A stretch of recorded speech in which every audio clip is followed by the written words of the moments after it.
Singaporeans flock to Batam, leaving their country. What's going on? In recent times, the atmosphere at the international port in Batam Center has drastically changed. Extremely crowded. The constant flow of passengers is routine. Now, however, the scenes that appear are far more congested and striking. Thousands of foreign tourists, especially from Singapore, are seen densely filling the arrival area. This phenomenon is actually not a total surprise, as port managers had already predicted the surge in passengers since early on. Yet, reality on the grounds, it shows that the numbers even exceeded expectations. Every time a ferry from Singapore docks, queues of passengers snake endlessly. As soon as the ship's doors open, or rather, as passengers disembark in a rhythm almost without pause. What's interesting is the languages heard that are not only Indonesian, but also the distinct Singaporean dialect dominating the atmosphere. They arrive in various groups. Some carry small suitcases, others come with just a simple backpack. There's no sign of the euphoria typical of party tourists. Their faces instead show relaxed expressions as if they've come to rest, not to indulge in extravagance. Batam is now truly flooded with Singaporeans. This raises a major question worth examining more deeply. Why do citizens of a country with one of the world's highest incomes choose to spend time and money in Indonesia? The answer turns out to be far more complex than mere weekend leisure. In recent months, the influx of foreign tourists to Batam has shown consistent growth. Besides Singapore, tourists from Malaysia also contribute to the crowding. Nagoya area, Harbour Bay, and even Batam Center appear revived. Shopping centers once quiet are now packed with visitors. Seafood restaurants are nearly full. Cafes are bustling again, sometimes until late night, and waterfront hotels reach significant occupancy rates, especially toward weekends.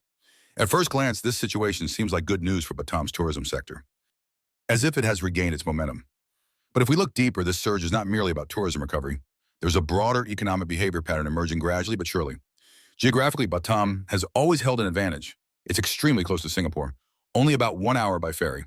Easy access, affordable transport costs, and continuously improving infrastructure make Batam a logical destination for neighboring nationals. Yet this latest surge differs in character. Tourists don't just visit, they also restructure how they spend money.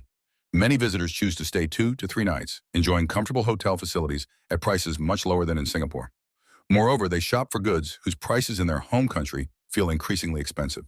In this context, Batam is no longer merely a tourist destination, but an economic alternative, a space to adjust lifestyle to financial reality that's growing tighter. Direct accounts from tourists reinforce this picture. Some admit coming almost every month just for good food and shopping. Others frankly state that hotel and restaurant prices in Batam are far more reasonable. Some even describe Batam as a place to breathe briefly away from life's pressures in Singapore. These simple phrases reflect a profound shift. Vacations are no longer about luxury, but about balancing comfort and affordability. The impact of this change is immediately felt in Batam's hotel sector. Hotel occupancy rates have risen sharply, surpassing the provincial average. This indicates foreign tourists aren't just passing through, they're staying and spending in the city. The ripple effects are clear. Restaurants gain customers, local transport operates busily, jobs are absorbed, and the economic wheel turns again. Batam is revived after having slowed down. Yet behind this economic vitality, a deeper question arises. Why are Singaporeans increasingly choosing to spend their money abroad?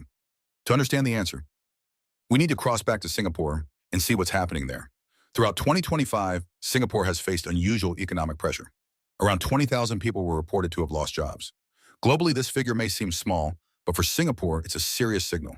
Even more worrying, job terminations occurred in high-value sectors, such as information technology, professional services, real estate, and modern retail. This isn't seasonal fluctuation, but structural shift. Global changes are moving fast. Digitalization and automation force companies to undertake massive efficiency measures. Many professionals with high salaries and long experience suddenly lose certainty. The impact is felt not only by those laid off, but also by those still employed. A sense of security slowly erodes, and caution becomes the dominant attitude in daily life. At the same time, inflation in Singapore is rising again. Transportation, healthcare, food, and service prices have increased noticeably. Statistically, inflation may still appear controlled, but in everyday practice, even small increases have large impacts, especially when income doesn't rise or is even threatened. The combination of job uncertainty and rising living costs creates real psychological pressure. In such circumstances, people still want to enjoy life, but their approach changes. They become more rational, more calculating, and more selective.